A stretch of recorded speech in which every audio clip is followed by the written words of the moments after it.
32기 이태기 학생님이 준비하신 AI 잔뜩 활용해 먹기라는 주제로 세미나를 시작하도록 하겠습니다.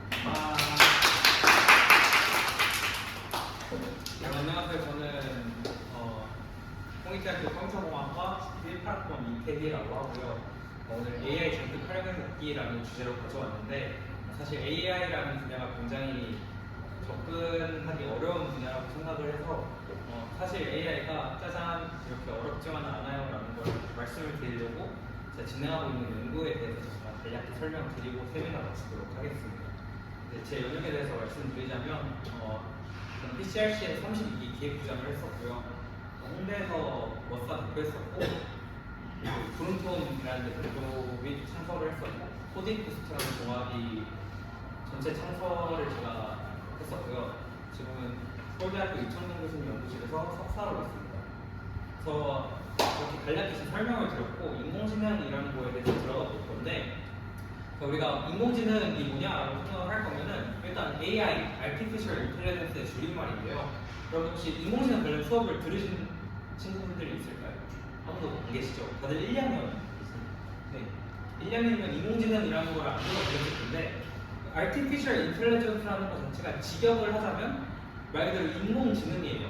누군가 인간이라는 저희 사람들이 만들어낸 인위적인 지능을 뜻하는 게 인공지능인데 이게 뭐냐 하면은 어떠한 기계라는 매개체로 하여금 인간처럼 사고할 수 있는 것을 추구하는 학문이라고 생각을 하시면 돼요. 그래서 이 인공지능이라는 큰 벤 다이어그램 안에 머신러닝과 딥러닝이 들어가는데 여러분들이 흔히 다들 챗GPT 사용하시나 과제하실 때 다들 많이 돌려보시죠? 그거 조심해서 쓰세요. 왜냐면 제가 옛날에 자료구조 조교를 했었는데 자료 측정을 할 때 보니까 70%가 같은 변수명으로 같은 코드를 짜서 냈더라고요. 그래서 제가 그 질문을 챗GPT한테 넣으니까 똑같은 변수명으로 똑같은 코드를 짜서 주더라고요. 제출하실 거면 변수명을 좀 바꾸는 게 좋으실 거다. 어쨌든 여러분들이 자주 사용하시는 챗GPT가 아래 보이는 딥러닝이라는 속해 있는 모델로 만들어낸 친구고요. 머신러닝이라고 하면 되게 간단히 분류 모델이 될 수도 있겠고 예를 들어서 여러분들이 메일 쓰실 때 스팸 메일이 분류가 되잖아요. 그런 것들도 인공지능으로 간단하게 분류할 수가 있는데 그런 것도 머신러닝 안에 들어갈 수 있을 거고요. 여러분들이 생각하는 인공지능이라는 개념은 딥러닝 안에 들어갈 수 있는데 사실 그것보다 훨씬 브로드하게 저희가 생각을 할 수 있다고 말씀을 드리고 싶어요. 그래서 인공지능 쪽을 내가 하고 싶다라고 생각을 하면은 크게 두 가지 분류로 나눌 수가 있는데 첫 번째는 모델 레벨이 있을 수 있어요. 여기 보시는 것처럼 어떠한 인공지능을 돌릴 수 있는 딥러닝 모델을 가지고 내가 이 안에서 어떤 걸 해보겠다라고 생각이 들 수 있는데 이거에 대해서 간단히 간략히 설명을 드리자면 인공지능은 신경망으로 구성이 되어 있어요. 제가 아까 말씀드린 게 인공지능이라는 것 자체가 기계로 하여금 인간과 같은 사고를 하기 위함을 추구하는 학문이라고 말씀을 드렸잖아요. 그래서 인간의 뇌에 보면은 뉴런이라는 신경 세포들이 있어요. 그래서 이 친구들이 어떠한 정보를 받아들였을 때 뇌에서 뉴런끼리 어떻게 소통을 하고 이게 몸에 있는 각 구성 요소를 어떻게 내보내는지가 여기서 막 연산 같은 걸 뇌에서 한단 말이에요. 뇌가 사실상 엄청나게 좋은 슈퍼컴퓨터라고 생각을 하시면 되는데 이렇게 막 연산들을 해요. 그래서 뭐 예를 들어서 뉴런이라는 친구가 이렇게 있으면은 얘가 A라는 정보를 입력을 받았을 때 손을 움직여라 라는 정보를 입력을 받았을 때 이거를 시각기관에서 입력을 만약에 받았다고 쳐요. 어떠한 공이 나한테 날아들어서 손을 움직여서 잡아야 되는 상황이에요. 시각기관에서 입력을 받았으면은 얘가 뇌로 전달되겠죠. 근데 뇌가 이렇게 크게 있는데 딱 전달받는 구간에서 손으로 명령을 내리는 것까지 엄청난 각각의 뉴런들이 상호작용하면서 통신을 하고 이렇게 넘어갈 거라는 거예요. 이 넘어가는 구조를 짜는 게 모델라고 생각을 하시면 돼요. 그래서 이거를 사실상 컴퓨터는 01만 바이너리만 언더스탠드 할 수 있는 기계이기 때문에 이거를 0과 1로 이루어진 이진법의 세계로 우리가 가져오는 건데 이걸 가져와서 여러 가지 레이어들, 즉 계층을 통과를 시켜가지고 각 계층이 어떻게 사람처럼 사고할 수 있을까를 연구하는 학문 쪽 부분이 모델이라고 생각할 수 있겠고요. 그럼 이렇게 되면 되게 굉장히 어려워지잖아요. 내가 어떻게 사람이 사고하는 거를 컴퓨터에다가 그것도 인지법의 세계에다 적용을 시키지? 라고 생각할 수가 있는 게 어려울 것 같은데 두 번째로는 어플리케이션 레벨이 있어요. 이거는 똑똑한 석박사들이 이렇게 만들어 놓으신 걸 가지고 이거를 이 석박사들이 굉장히 사교적이지 않은 분들이 많고 사업적으로는 둔하신 분들이 많아서 그분들은 연구에서 와, 나 개쩌는 거 만들었어, 논문 내야지? 라고 생각하시는 분들이 많아요. 그래서 그들이 만들어 놓은 걸 가지고 아, 이게 굉장히 좋은 내구나, 얘를 활용을 해볼까? 라고 활용을 하는 분야도 있어요. 그래서 이거를 인공지능이라는 큰 학문 안에는 가장 안쪽에 있는 모델 쪽과 바깥쪽에 있는 애플리케이션, 그리고 인비트윈 해가지고 내가 어느 쪽에 좀 내에서 연구를 할까를 선택하면서 연구를 하거든요. 그래서 뭐 어플리케이션 이렇게 하면은 아까 챗GPT를 예로 들었으니까 말을 하자면 챗GPT라는 그 실제로 뭔가 내가 그 인풋을 넣었을 때 아웃풋을 뱉어주는 모델을 만드는 사람들도 있을 거고, 그 인풋과 아웃풋을 가지고 여러분이 쓰시는 UI를 꾸며가지고 채팅창처럼 입력을 해가지고 뭐 또로로록 해서 가끔 내뱉어주고 로그 띄워주고 이런 뭔가 상업화시킨 부분도 있잖아요. 그런 것들이 어플리케이션이라고 보면 되고, 그런 것이 AI 쪽, 그 모델 쪽이라고 전자가 보면 되시는데, 저는 둘 다 하기는 하는데 오늘 소개시켜드릴 분은 이 어플리케이션 AI 쪽을 소개를 시켜드리려고 해요. 그래서 제가 오늘 소개시켜드리고자 하는 게 제가 지금 연구실에서 진행을 하고 있는 연구인데요. 화면에 보시는 것처럼 청소년 아바타의 복합 감각, 디지털 페노타이핑 기반, 마음 돌봄 멀티버스 플랫폼이라고 적혀 있는데 굉장히 복잡하죠. 뭔가 독립적인 여러 단어들이 묶여 있는 것 같은데, 사실 간단히 말하자면 저희는 그냥 메타버스, 즉 온라인 플랫폼 상에서 청소년들이 와가지고 마음 건강, 정신 상태를 평가를 받고 더 나아가서 그거를 진단적인 케어까지 해줄 수 있는 올인원 플랫폼을 만드는 것을 저희가 목표로 하고 연구를 진행을 하고 있습니다. 그래서 이러한 연구가 왜 필요한가라는 연구의 필요성에 대해서 생각을 좀 해보자면, 여기 계시는 분들이 다들 잘 아시겠지만 대한민국 청소년들이 받는 학업 스트레스가 굉장히 많아요. 자살률도 전 세계에서 1, 2등 내로를 할 정도로 정말 높고, 우울증 레이트도 엄청 높을 정도로 대한민국에서 청소년들이 받는 스트레스가 많은데, 현재 확립되어 있는 의료 시스템은 이것들을 굉장히 획기적으로 대처를 하고 있지는 않은 것 같아요. 그럼 이렇게 청소년들의 마음건강 악화를 막는 요인이 여러 가지가 있는데, 예를 들어서 저희가 정리하는 요인은 두 가지였어요. 첫 번째는 청소년들이 본인의 마음 건강에 대한 안전 불감증이 있다였어요. 자신이 조금이라도 망가져가고 있는 걸 인지하지 못할 뿐더러 내가 정신병원에 만약에 가서 상담을 받으면 어떤 레코드가 나기 때문에 그것 때문에 불안해가지고 병원에 못 가는 거죠. 나 정신병원 되게 싫은데. 두 번째로는 지리적으로 병원 방문이 어려운 경우가 있어요. 저희는 모두 서울에서 지금 거주를 하고 있기 때문에 이걸 잘 못 느낄 수도 있지만, 조금만 지방으로 나가기만 하더라도 내가 병원을 가려면은 한두 시간 시내버스 타고 나가야지만 제대로 병원에 갈 수 있어요. 지리적으로 조금 가기가 어려워가지고 이러한 두 가지 이유 때문에 이게 잘 대처가 안 된다 생각을 해가지고 저희가 이 연구를 시작을 하게 되었고요. 이 연구가 총 3차 연도, 즉 3년 동안 이루어져 있는데, 작년에 1단계를 했고 지금은 2단계를 진행 중에 있습니다. 그래서 1차 연도 작년에 했던 내용에 대해서 오늘 중점적으로 설명을 드릴게요. 저희는 총 1260명의 학생을 대상으로 세 가지 유형, 즉 학습활동, 일상생활, 멀티버스 놀이활동의 멀티모달 데이터를 수집을 하였는데요. 먼저 학습활동을 설명을 드리면, 여기 화면에 나온 비디오를 보시면 학생이 화면에 나오는 어떠한 문제를 풀 때 동시다발적으로 아이 트래킹 데이터, 터치, 그 다음에 키보드, 엑셀 자료, GPS 이런 식으로 데이터들이 동시다발적으로 수집이 됐어요. 그래서 예를 들어서 이게 정신건강과 어떤 문제가 있냐고 여러분들이 궁금해하실 수도 있는데, 우리가 간략하게 생각을 해보자면 불안증이 있는 친구는 불안증이 없는 친구보다 시선이 올곧지는 못하겠죠.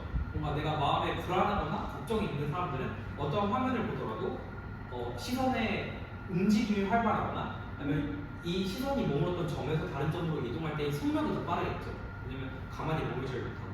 또 예를 들어서 핸드폰을 내가 이렇게 사용해서 걷고 있을 때도 뭔가 분노가 많은 친구는 그냥 이렇게 보는 게 아니라 이렇게 많이 흔들거나 이렇게 움직이니까 가속도계나 각속도계가 많이 변화를 주겠죠. 이런 식으로 어떠한 정신병에 있는 친구들이 가지고 있는 특징점을 분석을 해내고, 일반 사람한테서도 수집을 한 다음에 그들을 훈련시켜서 어떠한 일반 사람이 그냥 핸드폰이나 태블릿을 사용할 때 그 사람한테서 실시간으로 수집되는 정보를 바탕으로 이 사람은 이러이러한 경향성을 보이니까 우울증의 예측 확률이 몇 퍼센트구나 이런 식으로 예측하는 모델을 만들고자 이런 데이터 수집을 했던 거예요. 다들 이해하셨죠? 그래서 첫 번째로는 저렇게 만든 거고, 두 번째는 아까 말씀드린 것처럼 일상생활에서도 수집을 했을 때 뭐 유튜브를 보거나 아니면 채팅을 하거나 뭐 이 친구들이 뭐 그냥 게임을 하거나 이런 데 수집을 했는데, 여담으로 말씀드리면 저희가 청소년들한테도 수집을 많이 했는데 저희가 인터넷 기록도 수집을 했거든요. 근데 인터넷 기록이 DB에 다 찍혀요. 이 친구가 몇 시 몇 초에 어떤 사이트에 들어가서 뭘 받고 얼마나 머물렀는지 다 찍혔는데 재밌는 게 굉장히 많았습니다. 그냥 여담이고요. 정치 색깔도 많이 나오고 그랬더라고요. 어쨌든 이런 식으로 데이터 수집을 했고, 마지막으로 멀티버스라고 SKT 브랜드라는 멀티버스 상에서 이 친구가 어떠한 가구를 많이 배치를 했고 어떠한 이모티콘을 사용했으면 어떤 종류의 인사를 했는지 이런 것도 분석을 했고, 아까 말씀드린 것처럼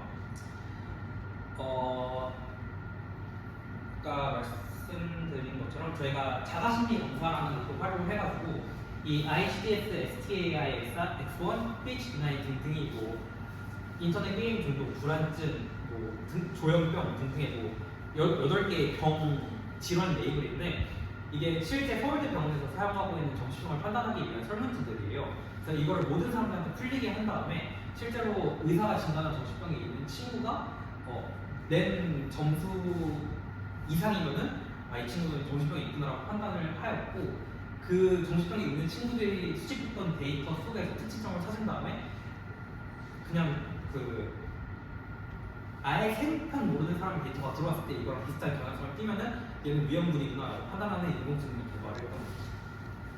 그래서 이런 식으로 해가지고 작년에 저희가 연구를 진행하고 논문이 통과가 돼서 논문까지 내서 연구 입증을 받은 상태이고요. 올해는 이거를 바탕으로 조금 더 연구를 발전시켜서 저희가 그 진단 및 케어를 목표한다고 했는데, 작년에 진단을 했잖아요. 그래서 우리는 진단된 학생들 대상으로 케어하는 연구를 진행을 하고 있어요. 이 케어하는 연구는 학생이 웹 플랫폼 상으로 들어오면은 인공지능이 들어와서 실시간으로 얘랑 대화하면서 상담을 하는 걸 만들고 있는데, 뭐 그 구조가 간략히 어떻게 돼 있냐면, 학생이 딱 들어와서 웹에다가 말해. 나 오늘 친구들이랑 급식실에서 문제가 있었어.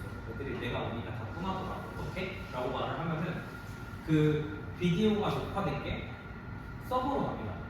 그 서버로 간 다음에 그게 그 텍스트만 추출해서 그거를 그 GPT 모델에다 먹여요. 그럼 GPT 모델이 여러분이 챗GPT 쓰듯이 응답을 텍스트로 뱉어내주겠죠? 그럼 뱉어낸 텍스트를 TTS라는 기술을 사용해서 오디오 파일로 바꿔요. 그러면은 누군가가 그 GPT의 응답을 말하는 음성 파일이겠죠. 그럼 그거를 여기 보이는 그 인공지능 그 Generative AI라는 생성 모델에다가 그 오디오랑 그 상담사 사진 하나를 두 개를 가지고 인풋을 넣으면 그 상담사 아바타가 GPT가 내뱉어준 음성을 말하는 비디오가 나와요. 그럼 말하는 비디오를 프레임 단위로 쪼개가지고 실시간으로 이 웹상으로 보내면은 학생이 이렇게 말하고 몇 초 기다리면은 그 화면상에서 사람이 그렇군요, 힘드시겠네요, 저런 이런 대답을 하는 영상이 나오게 되는 거죠. 그럼 학생으로 하여금 뭔가 실시간으로 대화를 하는 듯한 상담을 할 수 있는 듯한 연구를 진행하고 있고, 저희가 올해 이 연구를 시작을 했는데 굉장히 보시면 아시겠지만 여러 가지 인공지능 모델들이 많이 들어가요. 뭐 TTS, ST도 들어가고 GPT 모델도 들어가고 비디오 제너레이션도 들어가고, 또 여기에서는 또 많이 들어가는데, 아까 말씀드린 것처럼 남들이 만들어 놓은 AI 모델들을 적절히 활용하고 가공을 하고 파인 튜닝을 해서 저희가 실제로 서비스에 만들 수 있게 적용을 하고 조금씩 저희에 맞게 바꿔 나가는 연구를 하고 있는 거죠. 이게 어플리케이션 레벨이라고 생각하시면 되고, 저희의 최종 목표는 여기 있는 모델들을 저희가 자체적으로 연구한 새로운 개발한 모델로 대체시켜가지고 같은 성능의 퍼포먼스를 내는 게 저희의 최종 목표고요. 그거는 나중에 모델 쪽이 되겠죠. 그래서 이렇게 연구를 진행하고 있고, 저희가 이 연구를 진행한 지 대략 반년 좀 넘었는데, 처음에 시작할 때는 이 사용자가 응답을 말하고 응답을 받기까지 대략 3분이 걸렸어요. 왜냐면 들어있는 모델들도 많고 이게 시간이 오래 걸리기 때문에 지금은 한 15초 정도까지 줄여서 10초 이내로 줄여가지고 또 제출하고 논문을 쓰는 것을 목표로 진행을 하고 있습니다. 그래서 여기까지가 간략하게 제가 하고 있는 연구 소개 및 인공지능의 모델과 어플리케이션 레벨에서는 어떻게 적용을 하는지에 대한 설명이었고요. 질문 있으신 분들 질문해 주시면 감사하겠고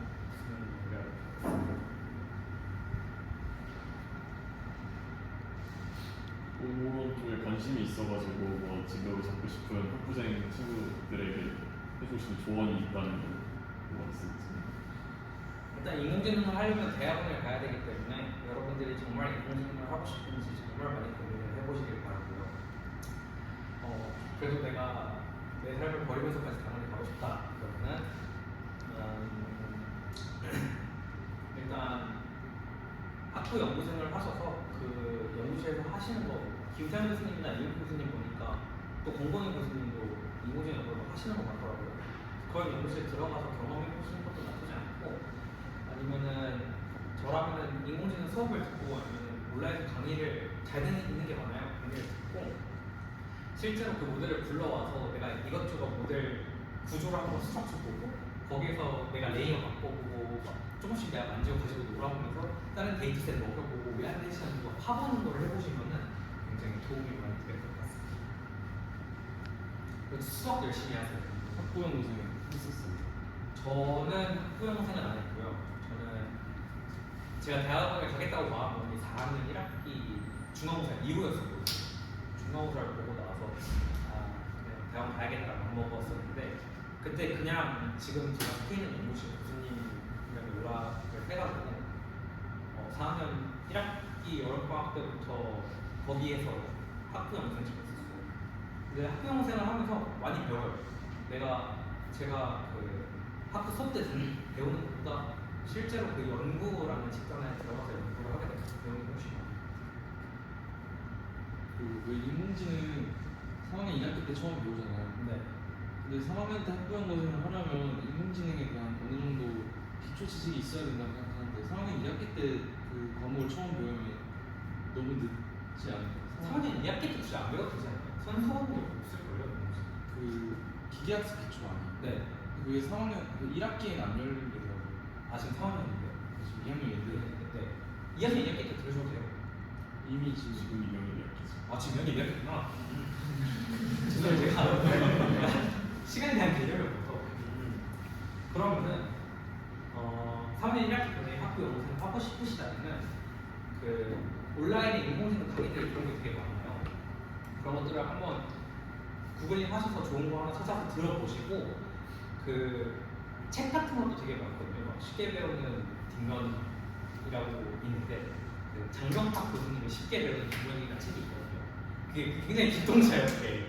그래서 그걸 찾아서 한번 쭉 보면서 거기에 나와 있는 거 실제로 코드 쳐보시고 모델 불러와서 해보시고 또 인공지능을 처음 배울 때 사람들이 흔히들 하는 프로젝트들이 있어요. 엠리스트라든가 아이리스 플라워 클래시피케이션이라든가 그래서 조금만 구글링 해보시면 나오는 가장 먼저 진입점이 낮은 친구들이 있거든요. 그거 데이터셋 가져와서 KNN이라든가 가장 기본 모델을 한번 먹여보시고 이런 식으로 조금만 트라이 해보셔도 기계학습에서 중고서까지 배우는 것까지 혼자서 공부가 충분히 가능하거든요. 그래서 그거 만약 학부형생 인턴 때 면접 때 물어보면은 내가 아직 인공지능을 배우진 않았지만 내 쪽에 관심이 있어서 2학년 때부터 혼자 이 책 찾아서 공부해보고 내 모델을 적용시켜봐서 아직 제대로 프로젝트 해보진 않았지만 관심은 충분히 있고 혼자서 이렇게 노력을 해봤다. 이제는 혼자보다는 연구실에 소스돼서 실제로 연구를 진행해보고 싶다라고 하는 많은 교수님이 온타크나 그래 말을 보실 거예요. 기계학습 기초는 약간 인베디드 쪽인 거예요. 기계학습 기초는 인베디드는 전혀 아니고 기계학습 기초는 말 그대로 아까 제가 지금 PPT를 보면 이 머신러닝의 전반적인 거를 배우는 건데 그냥 가서 막 인공지능 모델 첫 역사부터 어떤 모델이 있었고 어떻게 진행됐는지 그냥 간략하게 배워요. 박준 교수님밖에 없나 지금? 둘다 꿈인데 둘 다 별로인데 들으시는 걸 추천하는 거. 근데 사실 기계학습 기초를 듣처럼 김태훈 교수님의 기계학습 심화를 배우세요. 기계학습 심화도 기초처럼 배워요. 그리고 기계학습 심화가 기초가 배울 걸 중간고사 때 배우고 그 이상을 기말고사 때 배우는데 김태훈 교수님 기계학습 심화는 어차피 중간밖에 시험을 안 봐요. 그래서 기계학습 기초 필요 없거든요. 다들 Q 악명은 아시죠? 요즘도 콩큐란송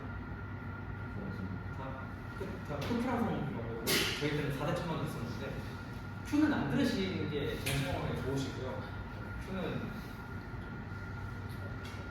카메라가 있으니까 말고 큐 듣지 마시고 그 박준 교수님께서는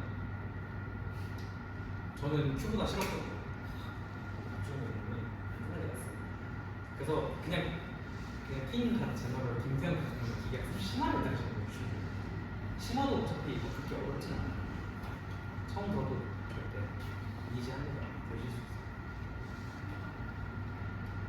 인공지능 하실 거면 진짜 잘 생각해보세요. 이게 장단점이 있어요. 인공지능이라는 분야가 되게 급변하는 분야가지고 GPT가 최근에 4.5 출시한 거 다들 아세요? 4.5 출시해서 와 개쩐다 와 얘네 진짜 사람 같았다 했는데 저번 주에 5.1이라는 새로운 모델을 발표했거든요. 근데 그 새로운 모델이 4.5를 압도하는 성능을 가져요. 써보니까 미쳤더라고요. 그러니까 얘네가 인공지능이 너무나도 빠른 시간에 발전을 하다 보니까 뭐 내가 이쪽 연구해야겠다고 생각해서 와 이게 무슨 문제가 있는데 내가 이걸 연구해봐야겠다고 막 연구하다 보면 다음 주에 그거 해결 방법 연구도 나오고 그러니까 너무 전 세계적으로 급변하는 쪽이라 잘 생각해보시고 내려보는 하시는 걸 추천드립니다. 어쨌든 그렇습니다. 또 질문이 추가적으로 나중에 있으시면 유찬이 통해서 물어보시면 제가 성심성의껏 답변해드릴게요. 다들 고생 많으셨습니다. 술 마시러 가시죠.